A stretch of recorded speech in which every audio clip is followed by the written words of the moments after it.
السلام علیکم دوستانو. یو ډیره دردناکه واقعه ده. زه سره کم تی سره بیان کم چې نن سبا په معاشرو کې څه حالات روان دي، سره کم فراډ روان ده. د یوه ښځې لور چې مقصد انټرویانې به یې کولې، د مظلوم ولس اواز به یې پورته کوی. هغې سره یو سړي وعده وکړی، بیا هغې نجلۍ سره خو پیسې وې، د خپلو پیسو په سر یې دا مړه کړله، خپلو پیسو په سر یې دا مړه کړې ده. او بیا له هغه بعده د هغه کور مقصد هغې په اکاونټ کښې څه پیسې وې، هغه اکاونټ څخه پیسې هم ایستلې دي. یو وار یې څه بانه باندې فراډ، اول یې له دې سره واده وکړئ، بیا له هغه بعده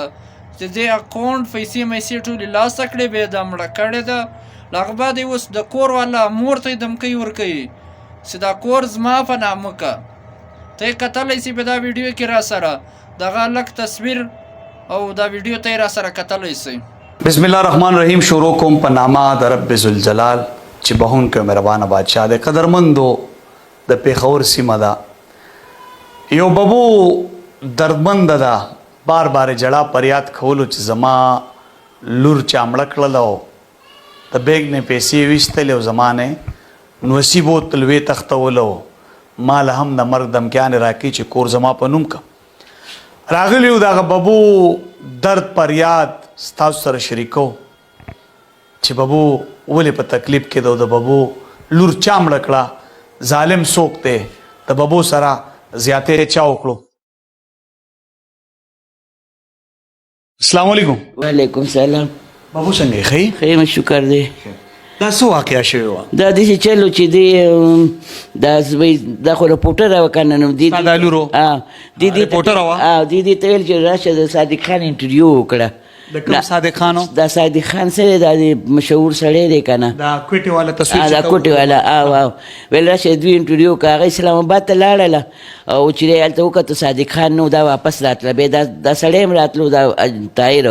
کور ته راتلو. دی ویل زمزمه نو به دواړه چې د هغه په موټروی باندې اکسیډنټ شوی دی، موټر یې الټه شوی وه. بیا په هغه حالت کې ما له صاحب ټلیفون وکړو، یا مې وي زما اکسیډنټ شوی دی او زه به لږه لیټ راځم. بیا چې دی د نوښار هسپتال ته یې دا راوستله دا سایمه. بیا هغې ته یې د خاوند نوم خامخا لیکلی کېږي، هسپتال والا له خو پته نه چې دا څوک دی. بیا دې وله خپل نوم ورکړی و، چې خپل نوم یې ورکړو بس بیا یې مونږ ورپسې هسپتال ته لاړو، مونږ راوستله. سړي خپل نوم ورکړی و چې دا زه د دې خاوند یم. دغه کیسه وه که نه. بیا یې دلته رالو، پوښتنې له رالو. بیا یې ما له ویل چې دا لور دې ما له راکړه. ما ورته ویل مالوم یو ځل مې تیندک والی دی، زه والې دا داسې وړې خبرې نه دی، مال د دې واده لا حاجت هم نشته، دی خو غټ غټ بچي دي. دا یو پیر واده شوی و لور دی؟ اتلس کاله د واده شوي وو. بیا چې دی 18 کاله د واده شوي وو. څو بچي وو د هغه نه؟ د هغې نه یو لور او یو زوی و. هغه بس کار وخت به جنګ جګړې به خپلو کې ښځه او خاوند جنګ جګړې به کولې، نو هغه بس هلته د ډیو کې منیجر و، هغې ته مې ورکړې وه. بس خو هغه پنجابی و، مور پلار یې پښتانه و، دی پنجابی و. نو بس مخکې به راتلو، خو بس بیا ویل چې زه نه راځم. بیا دلته رالو. بیا ما له په دویمه ورځ بیا وویلې وي دا لور دې راله راکې که نه راکې، زه یې درنه تختومه. نو ما ورته ویل مالې د تختولو کار مه کوه، چې ستا سره نصیب یې درله به یې درکړم. خو بیا مې د هغې دې ورکړه مالدانې چې و، مال په شرمونو ونه شرمېږو، مال مخکې خلک لور دې ورسره رضا وه؟ لور مې بس دغه رضا وي چې ویل زما د مور نه پوښتنه وکړه. په دغه یې وویلې که نه، وایي زما وامې وي زما د عمر خو د واده نه دی، ولې چې زوی هم غټ دی، د 15 کالو دی، لور یې هم غټه وه. ویل چې اوس بس نن سبا کې ماشومان وشي، بس زه خو نیا یم، خو ښه ځوانه وه، داسې نه چې ګینه خو ما واړه واده کړې وه. بچي چې راوړې هم ما لوی کړي وو، د زړه په غوښو مې لوی کړي وو. هین د دوی نه یې پیسې والې دي. زه اوس کیسه کومه. نو هغه بس دی کې بس بیا نکاح وشوله 13 روژه کې. دا چې یو روژه تېره شوه، دا نه بله 13 روژه کې لور دې واده کړه؟ په روژه کې نکاح وشوله. بیا 3 میاشتې ورسره تېره شوه، په یو میاشت یې تېره شوه. دې ته وویل چې ما له 15 لک روپۍ راکړه، زه به تا له 50-60 روپۍ میاشت به زه تا له منافع در کومه. خاوند یې ورته وویل چې پیسې یې ورکړې دې ته پته ولګېده چې دې سره خو ډېرې پیسې دي، بینک یې دومره کمکړه ساده وه. هغې ورته ویل چې ما سره به بینک کې دونه پیسې دي. ما ورته ویل چې نه پیسې چا له مخه وایي چې ما سره دا دي او ما سره دا دي. هغه به دې ورته چې زما خو دا 2 ماشومان دي او بل ما نم دی په کار چې ما نم ستا ماشوم وشي به دی اپریشن له مجبوره کړ. نو صاحب ما له وویل چې امې ویلې وي زما خو زړه نه کېږي. ما ته یې ویل زه بس خیر ډاکټر ته لاړ شه خپل ټیسټ وکړه. چې ټیسټ وکړه په بچهدانۍ په سر باندې دومره ورکوټې رسولۍ وه او هغه رسولۍ چې بې ماشومان نه پیدا کېږي. هغه دې دغه پاک میډیکل سینټر و پاک میډیکل سینټر له دې هسپتال کې ته لاړله هلته داخله شوله شپې تېره کړه چې ساري وله اپریشن وکړو. نو دی د ډاکټر سره یو شوی و دې کولمې وله کټ کړله. کولمې وله کټ کړه سمه دمه ده دومره اپریشن خو د 15 منټو دا خو هېڅ خطرناک نه و خو دې پیسو له دې کور له چل جوړ کړی وه. بس هغه دې کې بس دا یو هفته که به دا دې شوه چې بس بېهوشه شوله چې بېهوشه شوله بس پرته وه بس خوله یې یوازې نیولې وه دا پښتۍ ماتې شوې وې دا ټول جسم یې سوری و ټول بدن یې سوری کړی و. یو ستنې به یې ویله د نشې سر واله یو ستنې به یې ویله ماښام واله. نو ما ته چې ته دې له سره ماښام د نشې ستنې وې دا په وچ کې کله راځي وایي نه دا مونږ وچ کې نه راول مال ولې وچ کې نه راول نه بیا دې له تکلیف مالي دې تکلیف وله که نه. بیا لورې ما له ویل امې وی بیا ما ژړلې ما ورته ویل ما له ویل امې وی ژاړه ما وی د سیمه وی پښتۍ ماتې وی پښتۍ یې ماتې کړې وی وله. بس بیا ما دا وی دا تاله ما ته یې لور ویلې بیا دې ما له ویل دا تاله چا وویل ما له مصباح وویل چې د سیمه پښتۍ ماتې وی. بس بیا اخره کې ورسره میلاو شوې 1000 ستنې وله والې ده او بیا زه بس وال ټکولې په څه کول ورسره بابو؟ نه والې خو یې نه ده که نه دغه کیسه شوې ده که نه. ته وایې چې پښتۍ وله ماتې کړې پښتۍ دا هسپتال کې ماتې کړي دي ولې پښتۍ که نه هسپتال کې خو دې مونږ خبره پټه کړې خو بس ډاکټر سره یو شی لمګیر نوم یې د هغې سره یو شی پیسې میسې یې ورکړلې او جینۍ یې راله مړه کړله. دې وایي چې زه بس دا به مړه کړو او بس بیا چې دی نو به دې کې نرس یې ورته راوسته ګوره ښځه چې مړه شي ښځې یې لمبوي که نه سړی چې مړ شي سړي لمبوي. دې له سپیشل نرسه راوستې او ښځې یې وله نه پرېښولې هېڅوک یې ماته نه پرېښولو. بیا یو ښځه وه چې هغې وله اوبه اچولو نو ما ورته هغې نه ما تپوس وکړلو ما ورته ویل مالې حسنا مال دا څنګه چلو وایي چې وایي زه تا ته نه شم ویلی دا ځای هم سوری و کلک کلک یې وله ګنډلی و او دا ځای نه هم سوری و تش هم سوری و غړ غړ سوری و ورکې. نو زه خو دا اریان یم چې دا ولې دې داسې کار کړی دی. بیا سهار وختي وله بیا سهار وختي ګوره 3 ورځې پس قبر پخې که نه دې سهار وختي وله قبر پوخ کو سهار وختي پیسې ترې نه څومره وواللې بیا دې جینۍ نه بیا دغه کې د میزبانې د موبایل د بینک ATM کارډ هغې ونه واخیستلو چې دا ماله راکړه زه پیسې میسې راخلم او زما پیسې په کار دي هغې ورته ورکړو. بس په کوټه کې دي پیسې راکاږلي په تورخم کې پیسې راکاږلي دي په اسلام آباد کې په ایبټ آباد کې او په لکه کم ځای کې چې دې پیسې وکاږلي دي هغه ټول ریکارډ موږ سره شته دی د ټولو 80 لک روپۍ دې ټولې وکاږلي دي. دې سړي څه شوس سړی تښتېدلی دی که نه نو بیا پې موږ دغه کیسونه مې پې کړي دي 2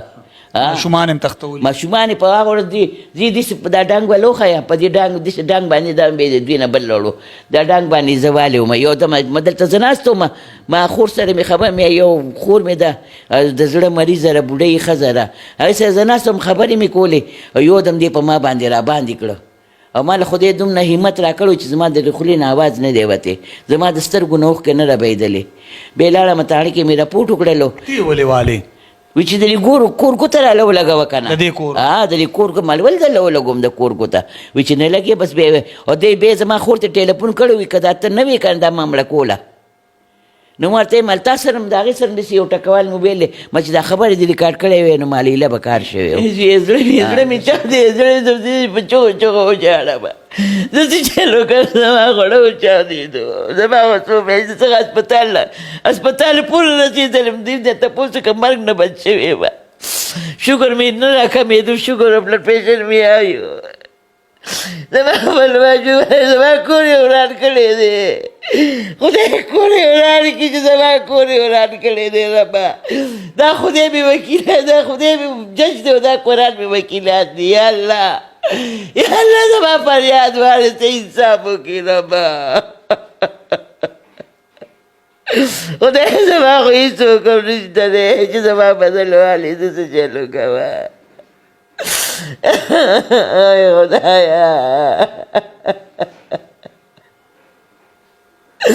الله توبه ماله څه پته وه چې ما سره وداسې کېږي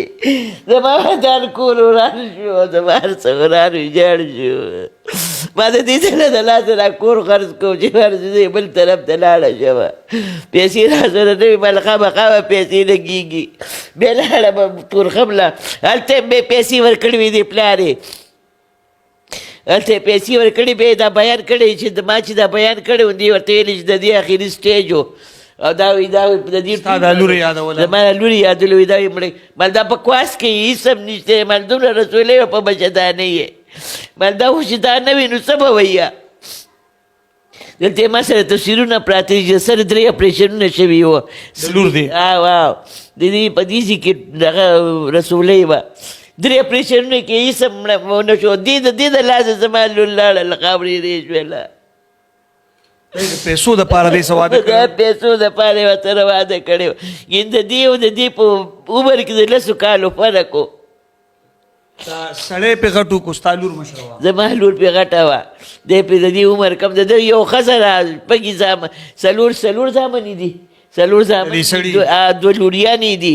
دا لور هم تا نه په زور واده کړې وه نه په زور نه که نه تا ته مې نه ویلې چې دا ویلې چې که دا نه را کېځي درله چې دی نو یې درنه تختومه نو بس د مجبورۍ نه هم بیا غاړه کېښوله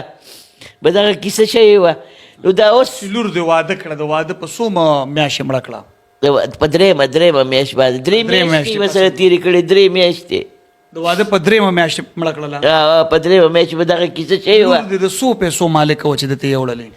زما لور ډېرې پیسې ولې په چین کې کار کړی دی بیا نیپال له تللې وه بیا خپلې جمع کړې وې خو زما ډېره بدقسمته لور وه ډېره بدقسمته وه ټول عمر په هغه افغان تېر کړی دی هر څه یې خاورې ریش شو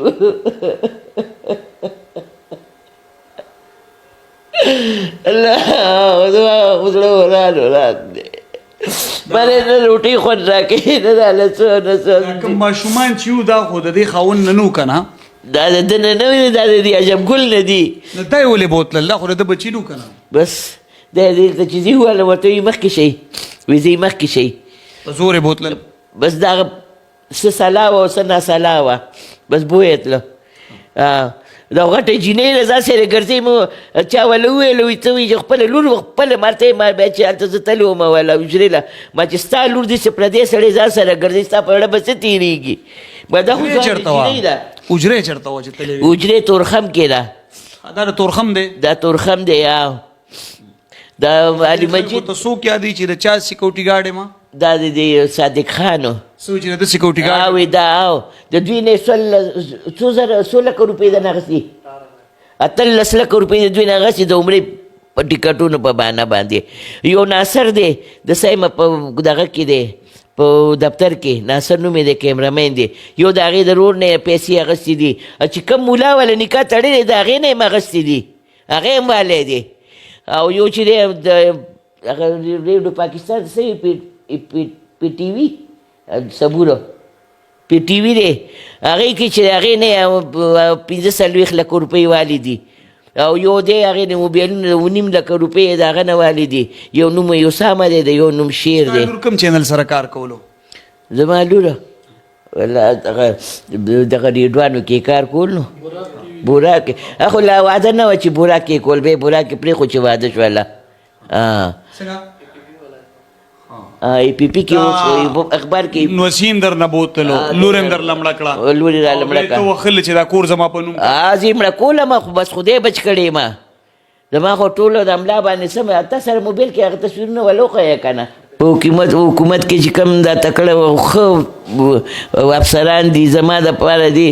منډه تړو وي دا سړی دې ګرفتاره کړي زما د لور دې بدل واخلي او ماله یې زما نمسي واپس راکړي دا سړی ټیک نه دی دا مې پیسې پیدا کوي غلط کارونه ورسره کوي په غلط وی اړولی دی ما سره خو شپه ونه شوم دا غم دی چې راشي زړه مې خوږېږي چې خدای دې چې دی ته مې 500 کسان راوستي دې هلک له مې راوستي ګوره زویه دې ماله ویلې کړی مونږ یې صحیح کړي کله وي چاله وي په پوچ کې ما چاله وي چې زه په سپیشل برانچ کې ما چا نه په کله وایي چې زه د صادق خان سړی یم چا نه په کومه طریقه پیسې وایي چا نه په کومه طریقه پیسې وایي زویه دا هوښیار چې ګوره چې دا سړی ګوره چې دوکم نه کیه دې کې ډېر کمالات دي دا داسې خوله سړي سره خوږږي که نه چې ته لرګی هم ور منډه کړه نه به درته خاندي او په دې چل ورکې ما ته هغه تورخم کې هغه افسر وویلې وایي دې وایي د افسرانو نه پیسې والي او یو ډاکټر د هغې نه هم پیسې والي دي نو ما وایي پته نه شي دې سره کم جادو دی ما دې سره دا جادو نظربندي به په خلکو کوي نو دغه جادو دی ورسره خو د انټرویو په بانه بوتلې د انټرویو په بانې بوتلې وه او بیا هغې مخې به یې وایي صادق خان خو نشته نه چې بیا راتله به یې لارې کې اکسیډنټ کړی و تعلق د سره تعلق دغه جوړ شو د سره دغه تعلق یې جوړ شوی و د انټرویو ستا د لور دشمنه جوړه شوه د دشمنه جوړه شوله بس که دغه انټرویو له نه وې تللی داسې به ملاقات نه کېده نه به کېده بس هېڅ به هم نه و زما لور به په خپل ځای وه ښه یې پي کې ښه خپل کار یې کولو ښه تنخواه یې اخیستله او ښه هر څه زموږ هر څه ښه پوره و زموږ خو دل حاجت نه و ساحمه حیات ستا د لور نامه زما د لور ساحمه حیات نوم و نو بس څه به ووایم نور زړه یې راله چاودی دی که الله دې زړه وچوي په ما باندې خو سمې تغمې ودرولې وې تصویرونه ټولو کاږلي دي خو اوس دا 4 میاشتې وشولې علاج ملاج مې وکړ بس ملا مې بیا لږه ښه شوله ثابت ما باندې دې ډنګ سو ټوټې کړی و قدرمنو دا د دې ببو لورم یو انکره وه چېرته به ظلم زیاتې وشو نو هغه به تلله و د هغه مظلومانو اواز به پورته کوو نن د ببو لور خپله مظلومه شوله د اواز دپاره ببو دغه فریاد کولو چې پریس والا او میډیا والا ته میړه ستړی شو خو څوک زما در ته نه راځي چې زما اواز پورته کي او د ببو لور چې ژوندی وه نو هغه به خپله ګرځېدله د خلکو ستونزې او د خلکو اواز به مخ په وړاندې به وتللو ببو الله دې په تاسو رحم وکړي او الله دې وکړي چې ستا نوسي تا ته چې دا نوسي ماله میلو شي که نو زه خو ګور بیماره یم شوګر مې هم دی بلډ پریشر مې هم دی جوړونو بیماري مې هم ده او د خپو نه هم بس ختمه یم هېڅ مې هم پاتې نه دي بس دغه 1-2 ورځې ژوند دی اوس د هسپتال نه راغلی یم 1-2 میاشتې شوې چې شوګر مې دومره های و چې نه راکمېدو